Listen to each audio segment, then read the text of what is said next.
జగన్మోహన్ రెడ్డి నడిచే రోడ్డు కూడా చంద్రబాబు నాయుడు గారు వేసింది. ఎక్కడ చూసినా వాళ్ళ ఇంటి బయట రోడ్డు అయినా కానీ చంద్రబాబు నాయుడు గారు వేసింది. ఇట్లా రౌడీజాలు చేసే మైండ్లు ఉంటే ప్రజలు ఇట్లానే 11 సీట్లు వస్తాయి. ఆయన సావు దగ్గరికి వెళ్ళి నవ్వుతానే ఉంటాడు, మంచి దగ్గరికి వెళ్ళి నవ్వుతానే ఉంటాడు, కింద పడుకుని నవ్వుతానే ఉంటాడు. ఇట్లా చేస్తే ఎట్లా? ఇప్పుడు జగన్మోహన్ రెడ్డి గారి పాలన అందరికీ తెలిసిందే. దాని గురించి మనం ప్రత్యేకంగా చెప్పే పని లేదు. వాళ్ళు చేసిన అరాచకాలు, ఉగ్రమాలు, రౌడీజాలు వాళ్ళు ఎన్ని చేశారో ప్రజలందరికీ తెలుసు. వాళ్ళు చేసిన రౌడీజాల వల్ల కొన్ని వందల మంది ప్రాణాలు కోల్పోయారు. గత 5 సంవత్సరాల్లో టీడీపీ నేతలు కొన్ని వందల మంది ప్రాణాలు కోల్పోయారు. వాళ్ళ పార్టీలోనే చాలా మంది ప్రాణాలు కోల్పోయారు. మన చంద్రబాబు నాయుడు గారు సూపర్ 6 పథకాలు అమలు చేయడం వల్ల ఇంకా యువతకి భవిష్యత్తు ఉండిద్ది. సూపర్ ప్లాంట్లు ఉంటాయి, ఇంకా ఉద్యోగాలు పెరుగుతాయి. అమరావతి రేపు పొద్దున ఫుల్ డెవలప్ అయింది.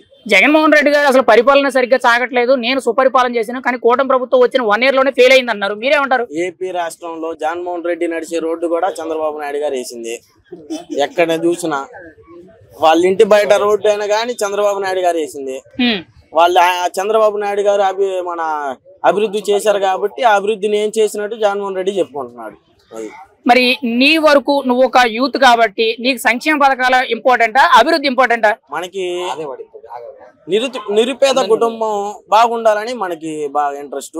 నిరుపేద అనేది లేకూడదు. మన ఆంధ్ర ప్రభుత్వం రాష్ట్రంలో నిరుపేదలు అనేది లేకుండా ఉండాలి. మన చంద్రబాబు నాయుడు గారు రేపు వచ్చే ఫ్యూచర్ లో మాలాంటి యువతకి రేపు పొద్దున ఇంకా మంచి ఉద్యోగాలు ఉపాధులు కలిగించి నీట్గా చేస్తారని కోరుకుంటున్నాం. ఇప్పుడు జగన్మోహన్ రెడ్డి గారు మరి నేనే మళ్ళీ సీఎం అవుతాను, నాకు 40% ఓట్ బ్యాంక్ ఉంది, నేను సుపరిపాలన చేశాను, కూటమి ప్రభుత్వం ఈవీఎం ద్వారా గెలిచిందని మాట్లాడుతున్నారు. మీరేం చెప్తారు? ఇప్పుడు అదే ఆలోచించాలి. ఇప్పుడు రౌడీలు ఏం చేస్తారు? రౌడీలతోనే తిరుగుతాడు. ఇప్పుడు మంచోళ్ళు ఏం చేస్తారు? మంచోళ్ళతోనే తిరుగుతారు. వాళ్ళు రౌడీజం చేశారు కాబట్టి వాళ్ళందరూ రౌడీ ప్రభుత్వం అని చెబుతారు. ఇప్పుడు బాబు గారు ఉన్నారు, ఆయనకి తెలివిగా ఆలోచించి మన షార్ప్గా ఉండిద్ది ఆయన మైండ్. ఎప్పుడు అభివృద్ధి చేయాలా, పేదలందరికీ ఎప్పుడు న్యాయం చేయాలా, ఎక్కడ ఏ రోడ్లు బాగోలేకపోతే ఏ రోడ్లు వేయాలా, వాటర్ బాగోలేక వాటర్ చూడాలా, ఇట్లా అభివృద్ధి చేసే మైండ్లో ఉండాలే కానీ ప్రజల దగ్గర ఇట్లా రౌడీజాలు చేసే మైండ్లు ఉంటే ప్రజలు ఇట్లానే 11 సీట్లు వస్తాయి. ఇప్పుడు జగన్మోహన్ రెడ్డి గారు మళ్ళీ అధికారంలోకి వస్తే 2.0 జగన్ అన్న 2.1 స్టార్ట్ చేస్తాను, తాట తీస్తాను, నడి రోడ్డు మీద నుంచో పెట్టి తొక్క తీస్తాను అన్నారు. అది జరుగుద్ది అంటారా? ఖచ్చితంగా అధికారంలోకి వస్తారా? అట్లా చేసి అడిగి చెబుతారు. మనం ఎమ్మటే 2.0 అంటే రోబో సినిమా గుర్తు తెచ్చుకోవటమే. మనం రోబోలో కొన్ని వందల రోబోలు ఉంటాయి. ఆ రోబోలో ఈయన రోబో అనుకోవటమే మనం.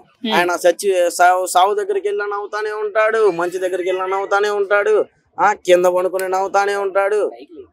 ఇట్లా చేస్తే ఎట్లా? అది ఒక ఫిజికల్ పిచ్చిగా అనుకుంటారు. అది మైండ్ మొత్తం పిచ్చి మైండ్ అని ప్రజలు అనుకుంటారు. కూటమి ప్రభుత్వ పరిపాలన గురించి జగన్మోహన్ రెడ్డి గారు జూన్ 4వ తారీఖున వెన్నుపోటు దినోత్సవం చేశారు. దాని మీద మీ అభిప్రాయం ఏంటి? వెన్నుపోటు దినోత్సవం అంటే మీరు చేసిన అక్రమాలకి వెన్నుపోటు దినోత్సవం చేశారు. ఇక్కడ అభివృద్ధి జరుగుతుంది కదా, అభివృద్ధి జరుగుతుంటే ఆ ప్రభుత్వం వాళ్ళకి నచ్చట్లేదు కాబట్టి వెన్నుపోటు దినోత్సవం అని అక్కడ ఒక డ్రామా ఆడి వీళ్ళు యాక్షన్ చేస్తా అప్పుడు ఆ పథకాలు ఈ పేర్లు మొత్తం పెట్టి మనకి ఇక్కడ యాక్షన్ చేస్తున్నారు. అమరావతి వేసీల రాజధాని అని చెప్పి ఒక టీవీ ఛానల్ డిబేట్ లో మాట్లాడడం జరిగింది. దానికి మద్దతు తెలపడం జరిగింది వైఎస్ఆర్సీపీ పార్టీ తరఫున.